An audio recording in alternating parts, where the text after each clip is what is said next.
তার ওসিয়ত অনুযায়ী আমাদের শিক্ষা মাঠে আমাদের গোরস্থান মাঠে আমরা তাদের লাশ দাফন করবো।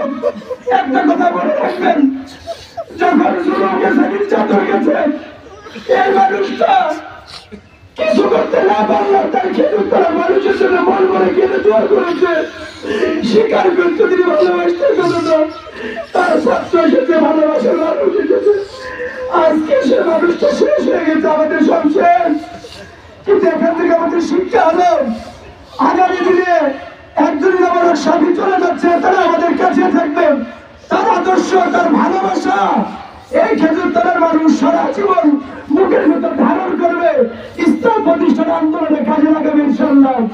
আল্লাহ তাআলা যেন তার প্রিয় বান্দা ইনামুল শফিকে তার জান্নাতের সর্বোচ্চ মাকাম দান করে বলে আল্লাহুম্মা আমিন। আর কথা নয়, এখনই সংক্ষিপ্ত কথা বলে দেবতা পড়ছেন তার কলিজার টুকরা সন্তান মাওলানা নাজির ইকবাল শাফি হাফিজাহুল্লাহ।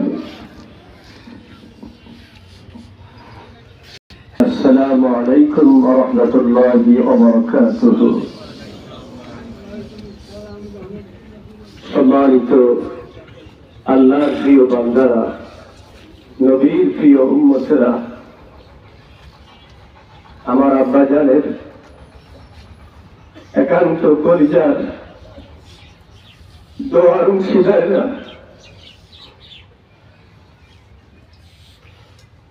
গতকাল রাত্রে পাটিকাবাড়ি গ্রামের সমস্ত দায়িত্বশীল বিন্দু আমার কাছে এসেছিল যে আমাদের সন্তান গ্রামের ছেলেকে আমরা বাইরে কবরস্থানে কেন পাঠাবো।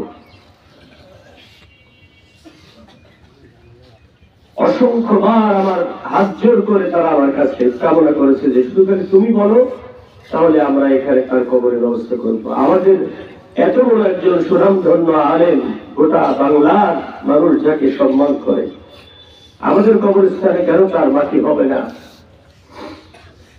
আমি তাদের বললাম, আল্লাহ রসুল মদিনায় জন্মগ্রহণ, মক্কায় জন্মগ্রহণ করেছেন, কিন্তু মদিনার মানুষ তাকে ভালোবেসেছেন, এজন্যই তিনি আল্লাহর কাবা ঘর মক্কায় হয়েছে, কিন্তু নবীর রওজা কিন্তু মদিনাতেই হয়েছে। যেহেতু তিনি ওসিয়ত করেছেন, তার ওসিয়তের 100% পূরণের জন্য আমরা সর্বান্তকরণের চেষ্টা করছি। কোথায় তার জানাজা হবে, কে ইমামতি করবে, কি দিয়ে তার কাপড়ের কাপড় হবে, কোন জায়গায় তার কবর হবে, সে নিজে মুখে সব বলে গেছেন একটা একটা করে। এজন্য আমাদের মতো মানুষের, সে যে দরজার আলেম এবং যে দরজার আমলকারী আল্লাহর বান্দা,